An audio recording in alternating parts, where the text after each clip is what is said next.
journey you must take. There is a journey. There is a journey you must take. It is one without destination. There is no map. Your soul will lead you, and you can take nothing with you.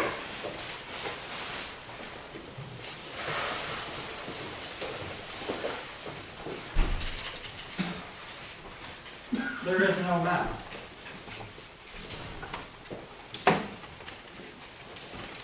Your soul will lead you, and you take nothing with you. Wonderful. Wonderful image of what it might mean to live into that naked,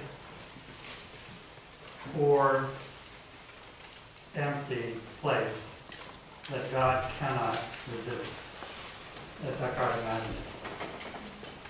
There is no map. Not today, not any other seminar. There is no map.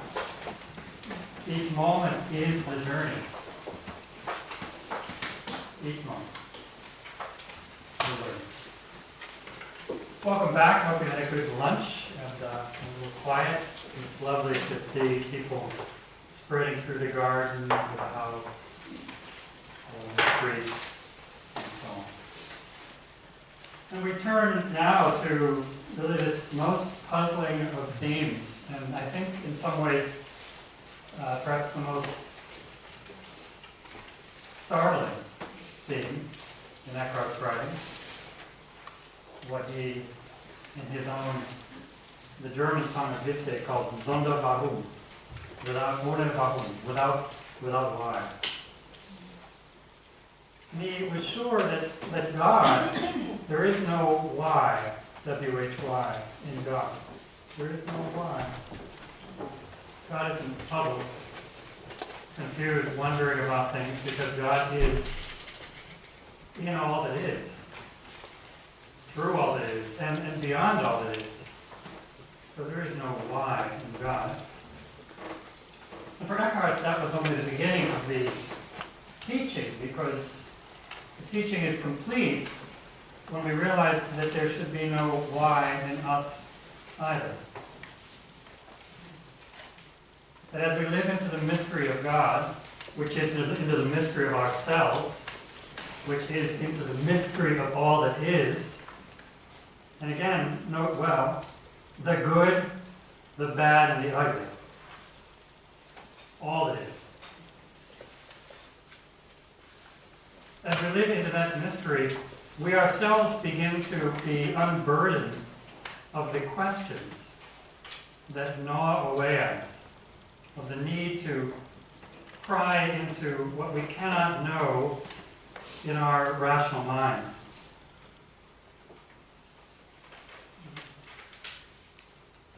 But what we can love with everything that we have, including our rational mind. And that too is Eckhart. He never would have called himself a mystic. I don't know of any persons really in the tradition of the church who would have thought that they were mystics. They're called that, often with a note of scorn or derision. John Henry Newman once famously quipped, "What is mysticism?" He said, "Well, it begins with mist and ends in schism."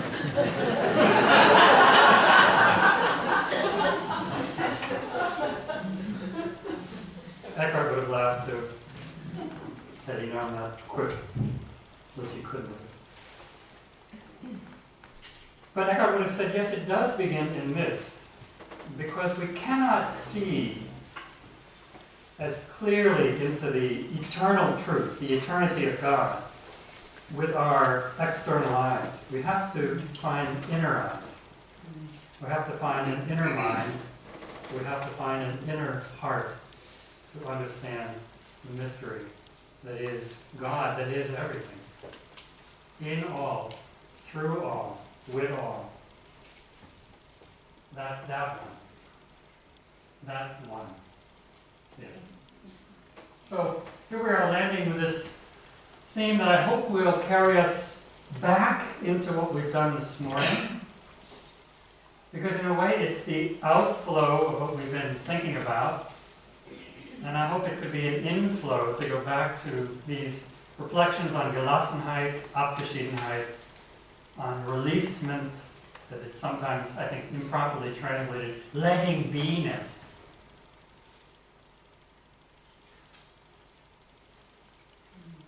Abandonment, sometimes it's translated, but I think that has a negative tone.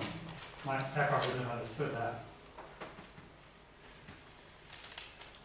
Taking our hands away, taking our hands away, and letting the reality that is God burn everything we thought we needed to know.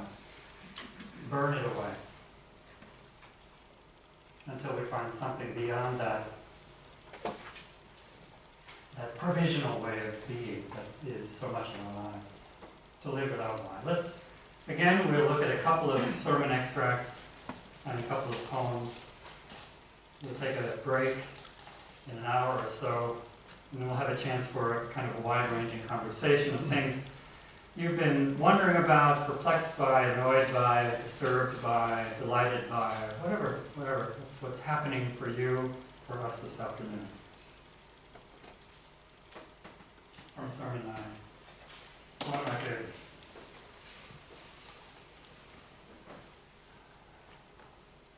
He's talking about who the just person is. That's the theme of the sermon. Who is the just person? Who is the just person? Not just a person. Who is the just person? Those who desire nothing and seek nothing, knowing no why to justify their actions, just as God acts without a why and knows no why. The just person acts just as God acts without a why. And so, just as life lives for its own sake, seeking no why to justify itself, a bird doesn't justify its song, an otter doesn't justify its swimming, a flower doesn't justify its rising from the earth. It simply is what it is. In one of the really marvelous book of Thomas Merton's, Seeds of Contemplation, published in a new edition as New Seeds of Contemplation, he has, I think it's chapter 6, these little meditations really, where he talks about how we should learn to become more like trees, which are simply what they are. They don't resist it. They don't try to go anywhere else.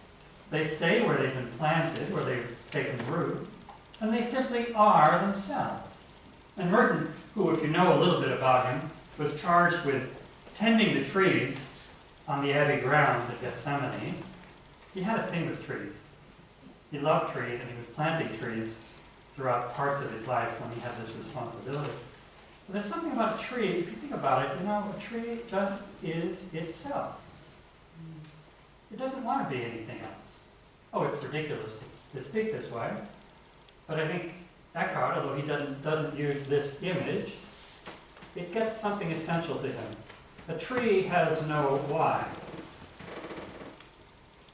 The animals, as far as we can sense their life, don't wonder about why they are what they are and not something else. We do. And it occupies an enormous amount of energy, uselessly, for the most part, wondering why I'm not the way that one is, or why I couldn't become the way I imagine myself to be. Which is utterly ridiculous and useless. But it does occupy much of your life, right? It does. Wondering. The little word, if only. Eckhart has a whole meditation on this. If only I hadn't then, he said, this is the sheer path into foolishness. Because we cannot pry into what's beyond the if only. The just person acts just as God acts, without a why. And so just as life lives for its own sake, a tree lives for its own sake, a butterfly lives for its own sake, doesn't try to be anything else, seeking no why to justify itself, in the same way the just person, the good person, he imagines, knows no why to justify what they do. How much of your life have you given to trying to justify something you've done or failed to do? Perhaps not even outwardly in conversations with people around you, but inwardly in that restless monkey mind that will not let go of you. Right? I didn't deserve that. That shouldn't have happened to me. I should have had that happen. Right? It's endless. It's endless, this cycle. And if we do not take notice of this and practice stepping out of it, it will consume our lives with useless, circling, absurd wondering. This useless, absurd circling of the mind. Why? Why? Why? Well, why not?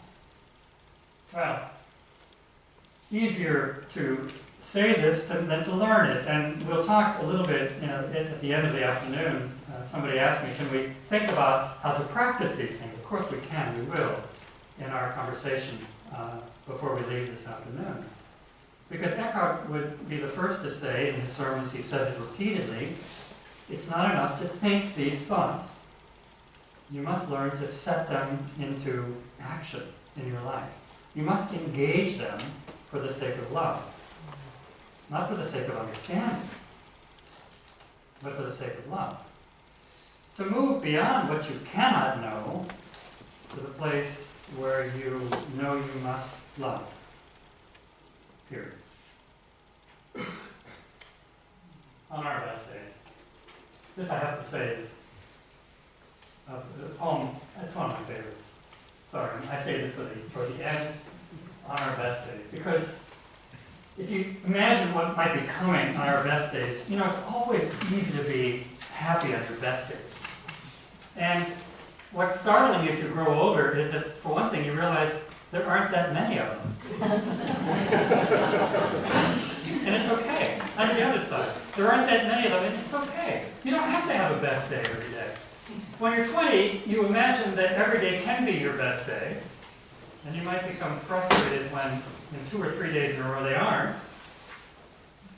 But when you've reached a certain kind of critical age, when you cross into the wisdom threshold, cross that threshold, yes, it is the wisdom threshold, you can either be foolish and happy, or you can try to be wise and frustrated. You can be foolish and happy, or you can try to be wise, try to understand everything, try to be the man or woman with the answers, and live your life in frustration. And really, if that's the choice, which would you choose? Be foolish. Risk being silly sometimes. Sometimes. Startle people, most of all yourself, with your capacity to be unexpected. And to step back from this need to justify. It is such a part of our inner landscape. And it defeats something essential in us, in each one of us. This need to justify, this need to know, this need to answer. To have an answer to every question.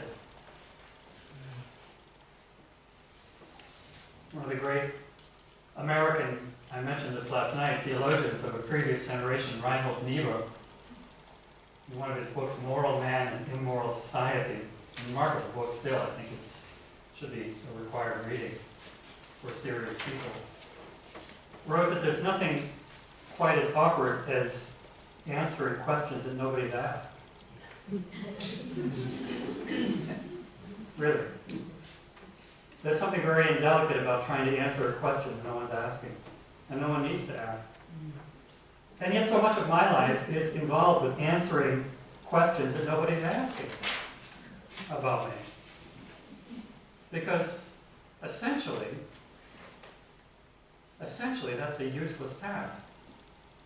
But when we happily occupy too much of our time, on our best days and our worst, there it is. Because if faith only shines on your best days, it's not faith. I don't know what it is. It's probably common sense. Because on your best days, everything is fine. On your best days, the whole world is radiant. And as I said a moment ago, there aren't that many best days, and there don't need to be. Because in a way, the test isn't to find more best days. The test is to live into the wirelessness of God on your worst days. That God isn't asking why you didn't do something that you didn't do, or why you did something that you did badly, perhaps. God gazes upon us, this is Eckhart's metaphoric way of speaking, and sees only the image of beauty that is reflective of God's very self. God sees God's self when God sees the inner spark, the Funkeln, in your soul, at the heart of who you are, the trueness of you. God never stops seeing that. In a way, I told a little story about my relationship with my father, and not everybody has a good relationship with a father or mother. Maybe yours was an unhappy one. Mine was largely happy. In fact, abundantly happy. I'm lucky, I know. But one learns even from the failed relationships, which teach us something essential that we need to know. That the love of a parent for a child, and this is the way Eckhart thinks, because God is our father, mother, the one who births us, not the beginning, who births us each day, who wants to be born in us each day, that this God only sees beauty when God gazes upon us. Only sees that inner spark. It doesn't see anything else, which is most of what we occupy our inner life thinking about, worrying about, regretting, being ashamed of. Oh, Eckhart has a wonderful sermon on shame. Way ahead of his time. Nobody talked about shame, really, in medieval times. It wasn't a big theme. Guilt was a big theme. But shame wasn't as profound, it wasn't as present a theme. But he talks about shame, and how shame actually is a lie, because it refuses to see the truth that is never dimmed for God in us. We'll take off the E and it's a charm. And there it is, take off the E and it's a sham. Yeah. Except that it can ruin our lives. It can utterly shackle us with fear and with hopelessness. Because we're sure that people will see us for what we are. On our best days and our worst, in times both clever and confused, our life is finally summed in this. We are made to love without reason.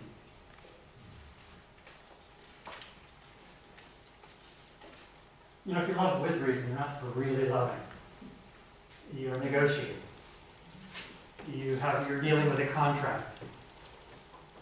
You're trying to settle an account. That's why Eckhart provocatively says, remember, God is not a cow. It's not about milk and cheese. It's about something you can get. God is beyond anything that we can receive. God is not about giving us things. God gives God's self. What more could there be beyond our contractual negotiations? On our best days and our worst, in times both clever and confused, all the time, and mostly we're confused and not clever, and mostly we're in our less than best days. Maybe they're not our worst days. There's a big category between the best and worst. Mostly I think we're in the middle. Right? Isn't that true for you? It's not that often you say, well, that was my worst day. It's a superlative. If it was the worst, there can't be that many. It can't be all the time. I hope. Unless you're Eeyore.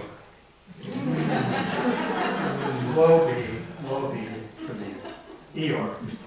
Eeyore. I think this is the antidote to Eeyore. Eeyoreism. Right? You know who Eeyore is. You all know. Okay. We're made to love without reason. To breathe in the wide open plain of wonder. Or is it to breathe in? I don't know, I wrote the line, I still don't know. Every time to breathe in, to breathe in. To breathe in the wide open plain of wonder.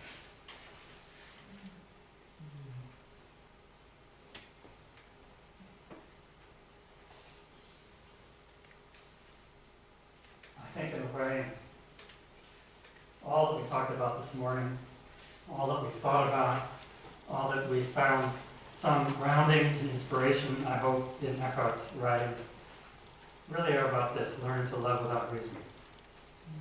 Love is utterly, when it's truly loved, it is unreasonable. It's unreasonable.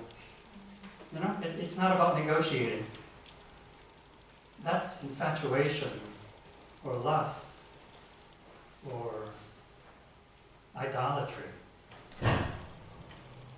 Love, to learn to love without reason. We're made for this. Eckhart's convinced. We're made to love without why, which I've translated to love without reason. To love without trying to justify, or explain, or even understand. Because finally, love isn't about understanding.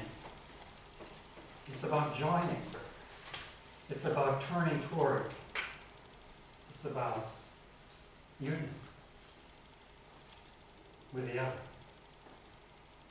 Across the distances. Especially across the distances. Where it's difficult, where it's painful, where it's confusing, where it's unlikely to love without reason. We're made for this. You are made to love without reason. To breathe in the wide open plain of wonder.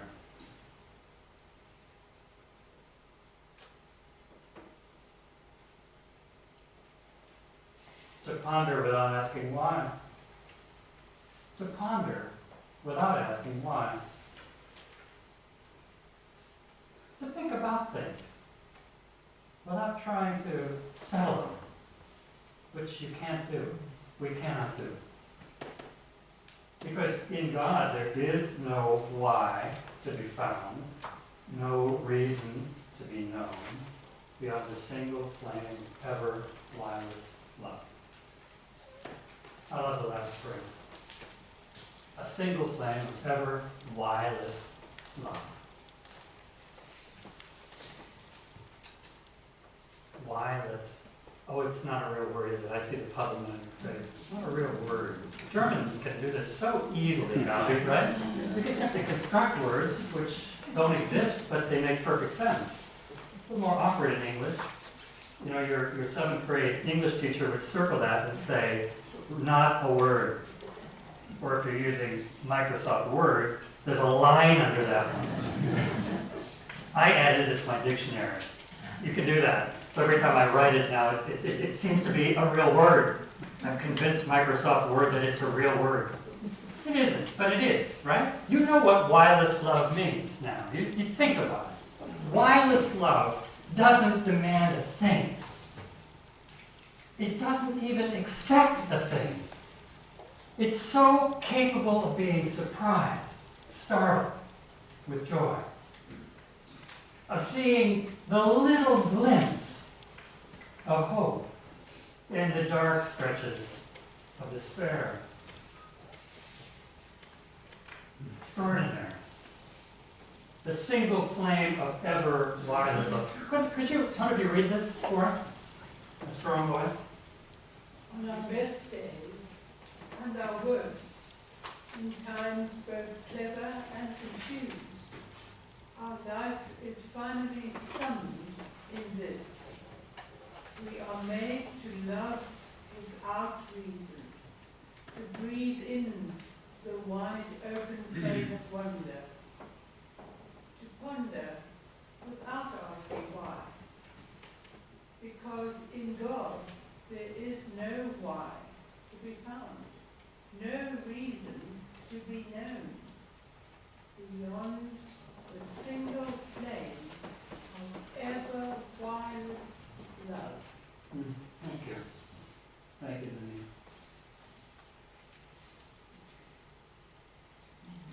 Denise. Let's hear another reading. Somebody else who hasn't read? Please. On our best days and our worst, in times both clever and confused, our life is finally summed in this. We are made to love without reason, to breathe in the wide open plain of wonder, to ponder without asking why.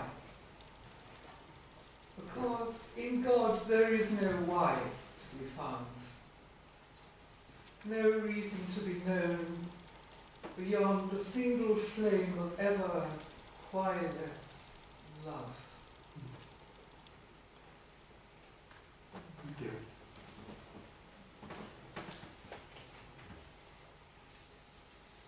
Can I ask a question? Is there why the spacing? Good question. I don't know. I wrote the poem. No reason. No. I mean, it struck me that this line, to ponder without asking why, is really the heart of Eckhart's vision of freedom. And what's striking about the phrase, to ponder, it doesn't mean that you stop thinking.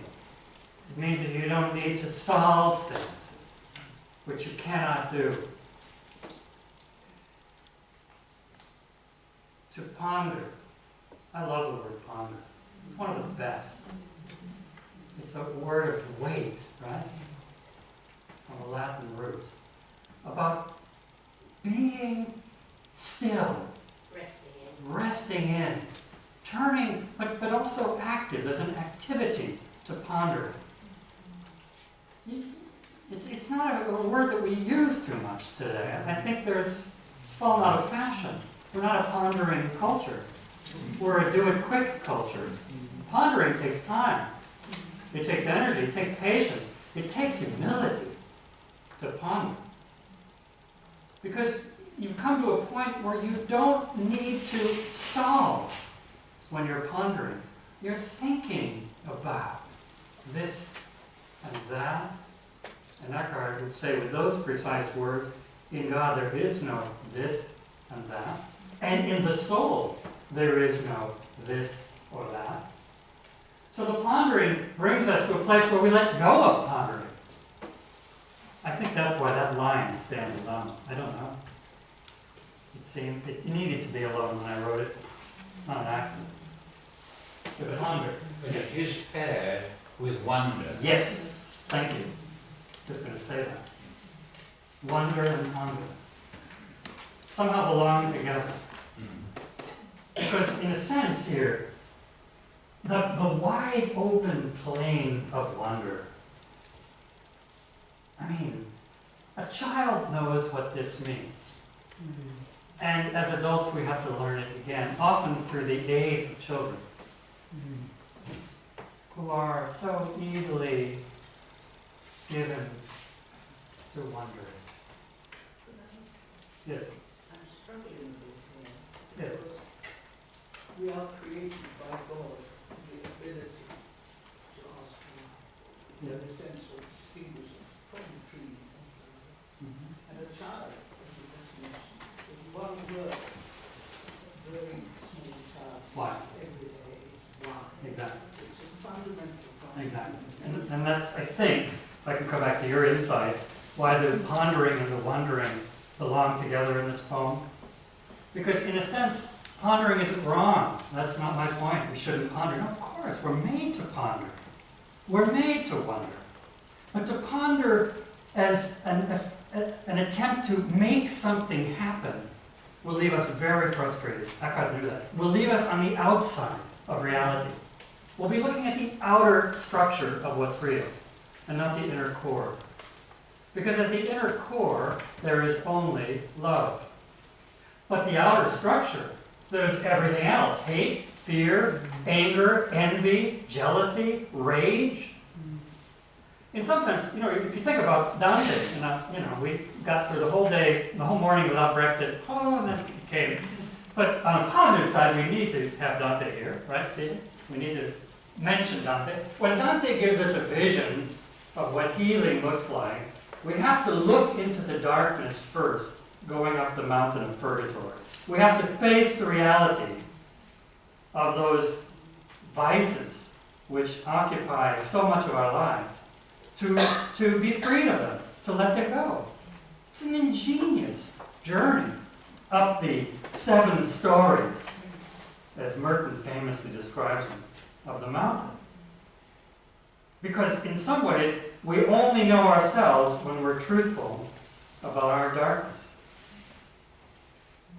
We only will really come to know ourselves when we can let down our need to justify and explain and simply accept who we are. Broken, fallible, finite, wounding creatures who are dearly beloved by the God who continues to create in us every day, every moment. Who sees only the flame, the inner spark, burning at the core of who we are. So wondering and pondering, yes, a child is given to asking why, and that can be annoying in some ways, or it can be a delight. I remember vividly, you will too, what it was like as a child. I learned it through my own children again. To sit on a day like today on a hilltop somewhere or an open space and to just gaze at the drifting clouds and their changing shape. I read a poem last night, Cloud Watch, about summers spent with my daughters when I didn't have to be important, I didn't have to be a professor, an academic, a pastor. I could simply be with her in her wonder. And those were such gifted days, hours. Listening to her tell me the stories of what she saw, what was changing, and entering into that wonder. That's the other side of it. There she wasn't asking why. She was saying, look, Daddy, look at that. A horse. Oh, it's become a rabbit. Oh, it's a clock. Could be anything, right? Pondering, wonder, the wide open plain of wonder. I suspect that experience will somehow be on that line, behind that line. I don't know where lines come from. To ponder without asking why.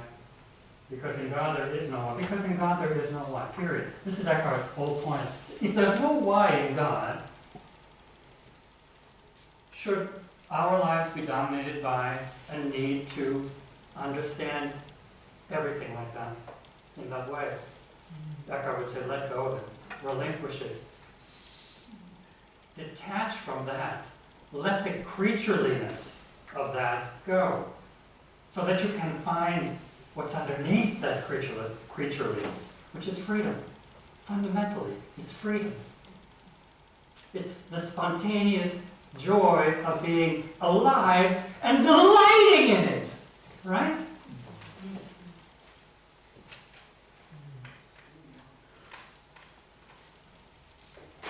When you ponder, you are taking it in as well. You're taking it in. Yes. Just allowing it Yes. to Yes. come into you. Yeah. It's like breathing in that whole plane of wonder. It is. When you're pondering, you're taking something into yourself. You're letting it become part of who you are. And you're letting it be.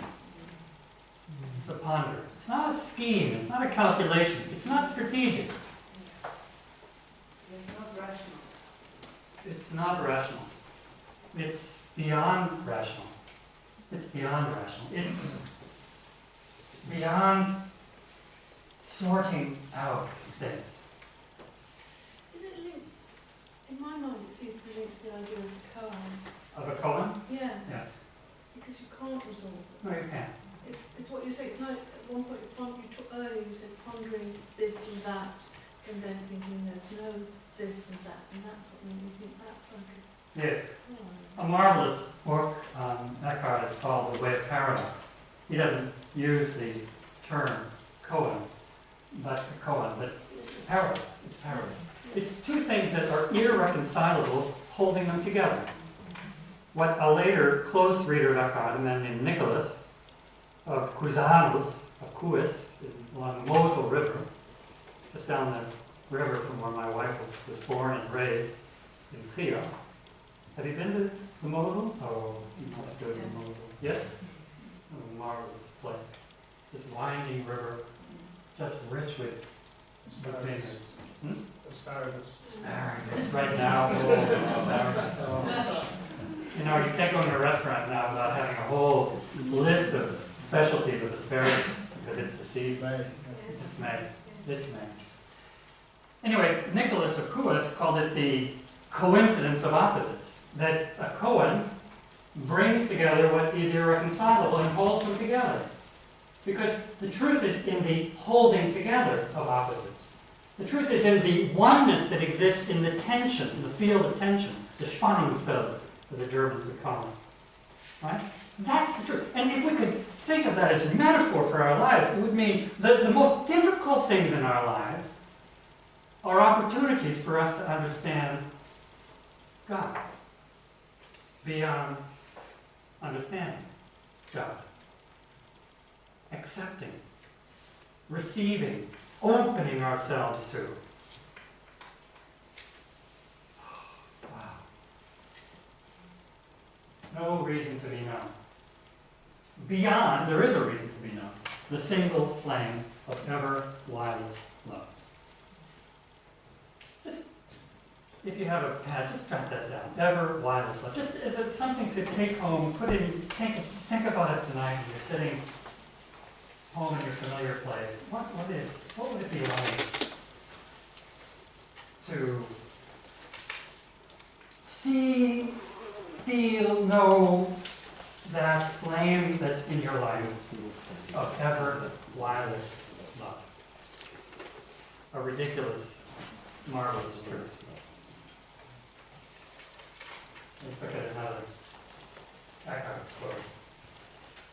I realize these are long quotes and a little bit dense. But this gives you a sense of hearing his voice and seeing what can happen when you listen, which was, it's funny.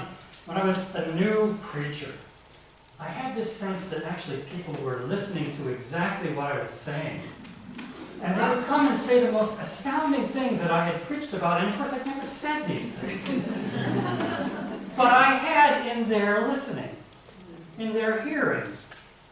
And it took me some years of living into a humbler way to realize that that was what needed to be heard. We hear what we need to hear. Not what we want to hear, what we need to hear. Remember the old Crosby, Stills, Nash, a man he hears what he wants to hear and disregards the rest. There's the bad side of it. But sometimes we hear what we need to hear because it will save us from our confusion, and that's okay. There's an inner work, and this is Eckhart. There's an outer work of God and an inner work of God. The outer work of God is all around us. It's what we see in creation. It's what we see on a beautiful spring day and also on a gloomy, drizzly winter day meant to plague the body. How could you enjoy this day without those, right? Really? Didn't you come into this garden? I did, at least. I just reveled in it. I was saying to somebody I was walking with, my daughter and her partner are planning to move to Hawaii. And wonderful. I've never been to Hawaii. Maybe some of you have. I can't quite imagine living in a climate where it would always be beautiful. Pretty much. Always temperate. Pretty much. This beautiful thing there. As I get older, it sounds more and more tempting. Because the winters are hard. But there's something about getting through a winter that awakens something in us on a spring day like this morning. When you just feel the sheer, joyful abundance of the world around you. That's the outer work. And Eckhart never takes that away. There is an outer work of creation, which is essential. But God is not only working in the outer world. God's creation is most precious, and for us most crucial in our inner world. That's the breakthrough. That's where the breakthrough happens, to come back to where we began. Not the breakthrough of seeing God in nature. Eckhart would say, well, that's easy on a day like this, but it should be just as easy on a day that's miserable. Because God is creating on both of those days. But the inner work, this is where Eckhart's moving. There is an inner work of God, which neither time nor space can support or contain, and in which there is something divine, I love that. There's something divine, I don't know quite what it is, and akin to God, and which similarly is beyond time and space. Because that's a bit of a mind twister. There's an inner work of God, which neither time nor space can support or contain, and in which there is something divine and akin to God, and which similarly is beyond time and space. There must be something more inward and elevated than our virtue. Something uncreated, with neither dimension nor mode of being, on which our Heavenly Father can imprint Himself, pouring Himself forth, and in which He can reveal Himself as Son and Holy Spirit. Also, we cannot impede the interactivity of virtue any more than we can God. This activity shines out day and night. It extols God, praising Him, and singing His song. I love that. This is wireless love. To praise exuberantly, recklessly. There's a little postcard, Gabi, you probably have seen this, it's sort of in the German folkloric tradition of modernity. It shows this clumsy boy, probably a photograph from the 50s, of a little boy in his sort of, not lederhosen, but these school, he looks really timid and awkward, he's sort of knock-kneed. And the description is, "Live wild and passionately, Arthur." You know that one?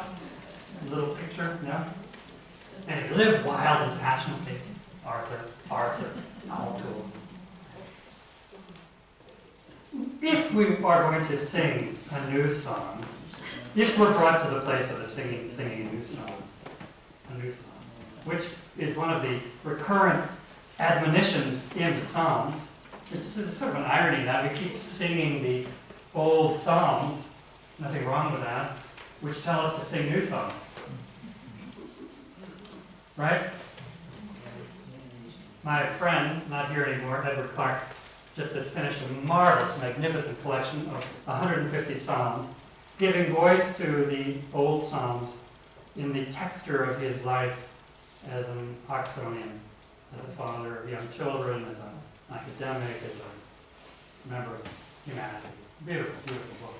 It's coming out next year. In some ways, this is really, I think, at the heart of our faith. Sing to the Lord a new song. There's nothing wrong with the old ones.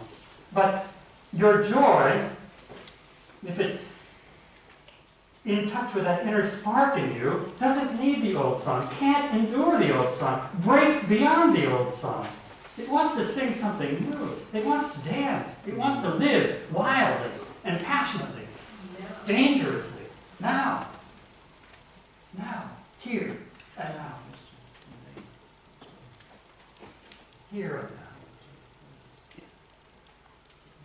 Wear purple shoes. Put on an outrageous act. Express yourself freely. Eckhart is thinking about the spiritual life here, but it's always an analog to the outer. And here he's talking about the outer work and the inner work. The outer work of creation, which is his essential theme.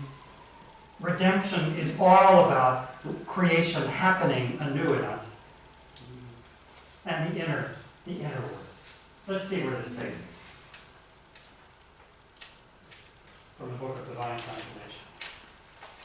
Ever shining light. Some days it seems the whole world is tilting the wrong way.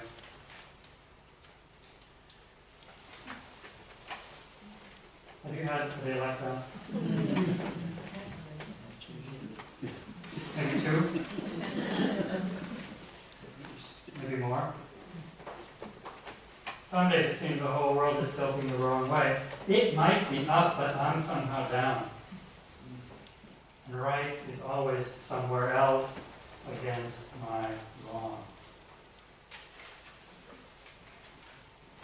And then you remind me that within me burns an ever-shining light, which no night or stumbling down can ever fully dim or finally smile.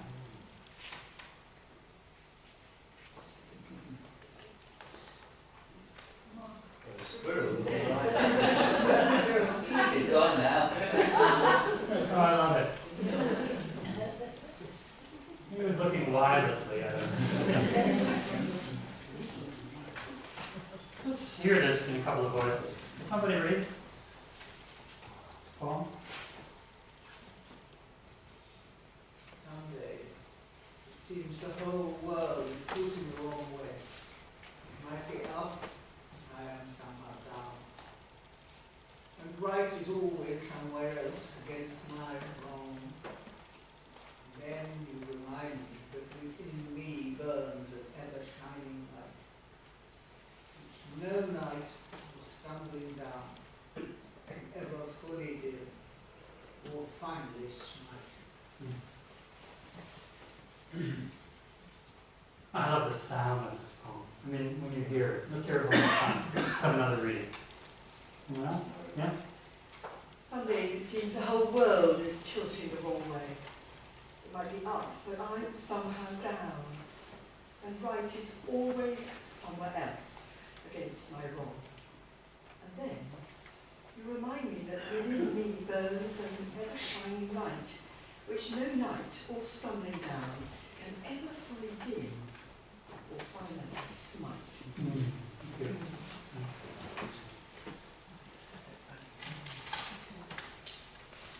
I love the sound of this poem. Every time I hear it read, the sound of alliteration, the assonance of the vowels, right? Might, right, light, night, smite. It's woven through. It didn't happen intentionally, it just happened. But there's something too about the rhyming that happens in unsettled ways in this poem. Because we sometimes, I think, have the false impression that our work is to make our life right, when in fact our work most likely means embracing what's wrong.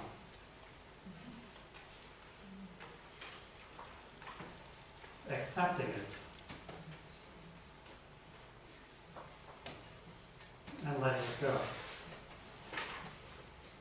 But accepting it is important, because until we do that, it never lets us go. This is just a painful truth. You know it. The more you stew over something in your mind that you refuse to simply embrace, the less likely it is you'll ever get beyond it. A death, a betrayal, a loss. Something caused or something you caused.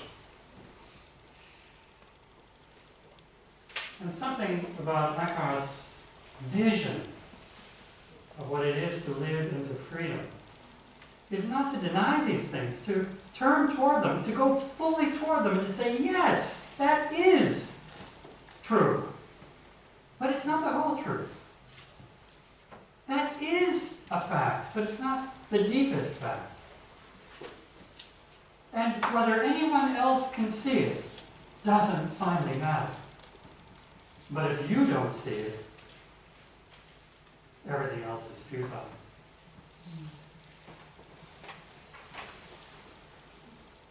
Let's hear this one more time. Somebody was also starting to read at the same time. Some days it seems the whole world is tilting the wrong way. Might be up, but I am somehow down. The right is always somewhere else against my wrong. And then you remind me that within me burns an ever-shining light, which no night or stumbling down can ever fully dim or finally slight.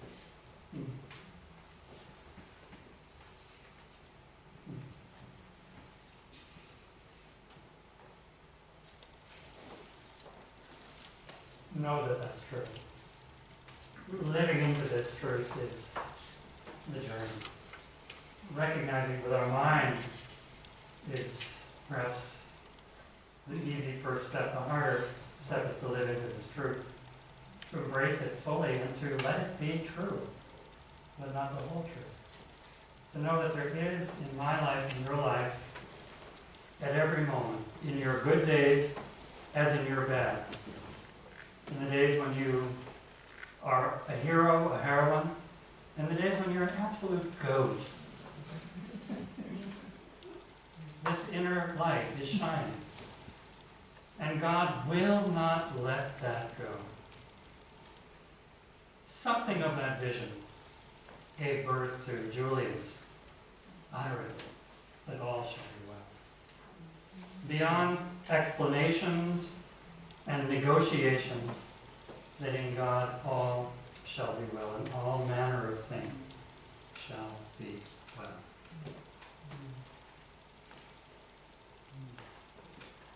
One more. Could someone read this for us?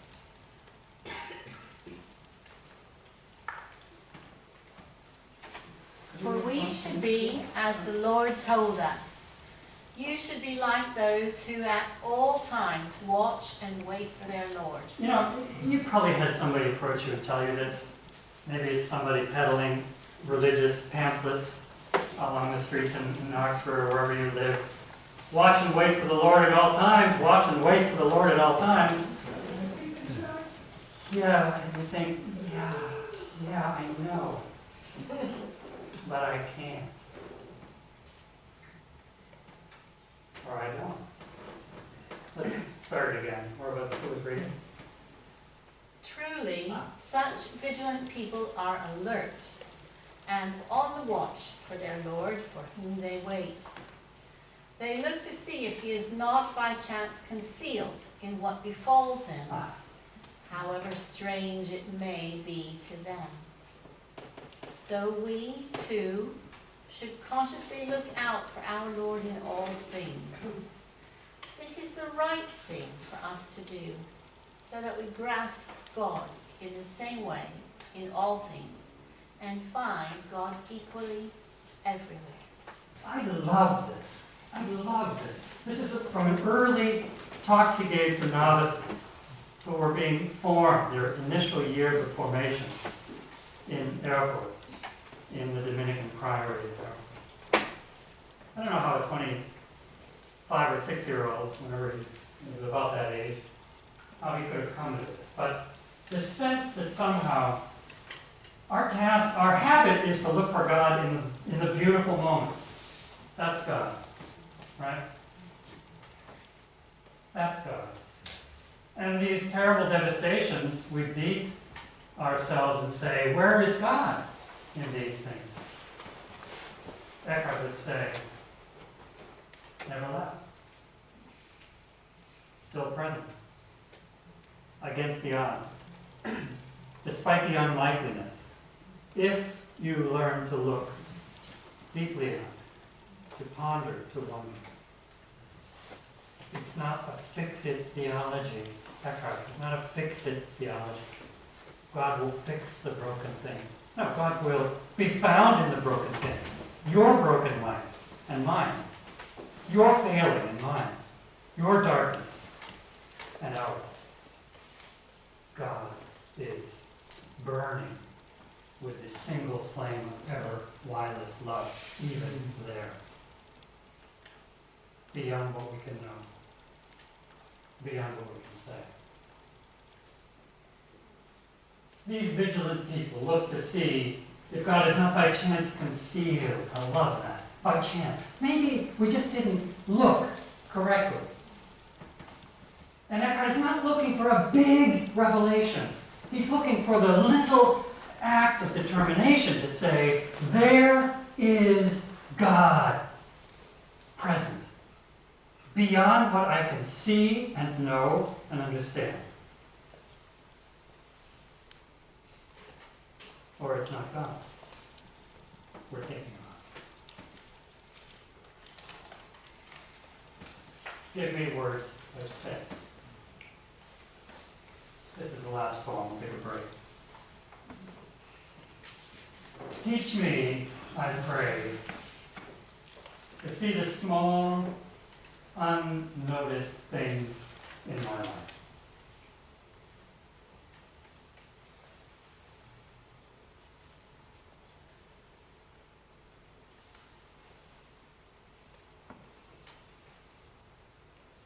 Close to my reach, and deeper than my eye alone can teach. Because the unnoticed things you can't see with your eyes, you have to look with the eyes of the heart, as we find Paul mentioning in the letter to the Ephesians, or the writer of Ephesians, New Testament scholars would remind us.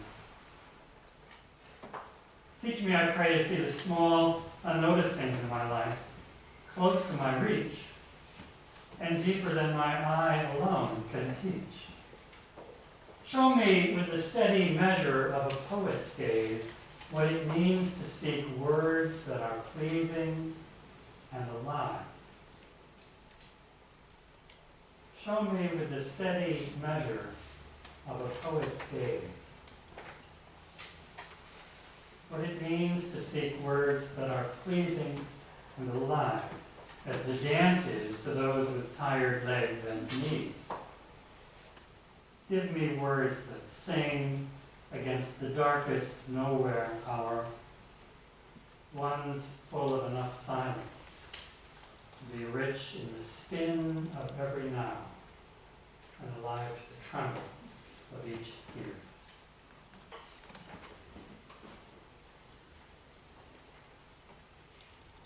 Could someone read this? Denise? Teach me, I pray, to see the small unnoticed things in my life, close to my reach and deeper than my eye alone can teach. Show me with a steady measure of a poet's gaze what it means to seek words that are pleasing and alive, as the dances to those with tired legs and knees. Give me words that sing against the darkest nowhere hour, ones full of enough silence to be rich in the spin of every now, and alive to the tremble of each ear.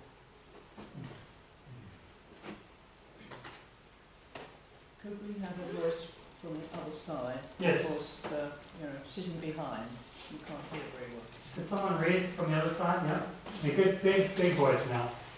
Teach me, I pray, to see the small, unnoticed things in my life, close to my reach and deeper than my eye alone can teach. Show me with the steady measure of a poet's gaze what it means to seek words that are pleasing and alive, as the dance is to those with tired legs and knees. Give me words that sing against the darkest nowhere hour, ones full of enough silence to be rich in the spin of every noun and alive to the tremble of each ear. Thank you.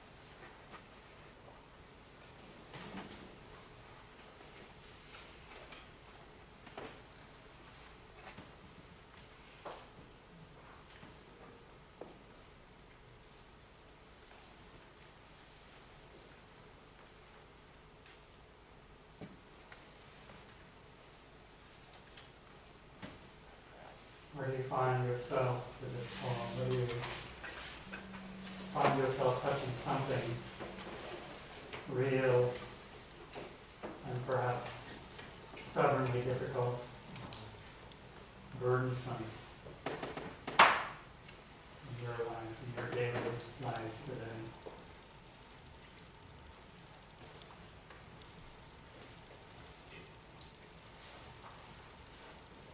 It was written as a petition, as a prayer. And so it's far from the genre of Eckhart's sermons. But it's close to the fiber of his thinking. Because Eckhart wanted us, desires for us, he put it in the present tense, desires for us to dance and sing and joy in life, in the midst of what's difficult and confusing and intractable. Give me words that sing against the darkest nowhere hour, ones full of enough silence. Oh, that's great. Words that are full of silence, enough silence to be rich in the spin of every now and alive to the tremble of each ear.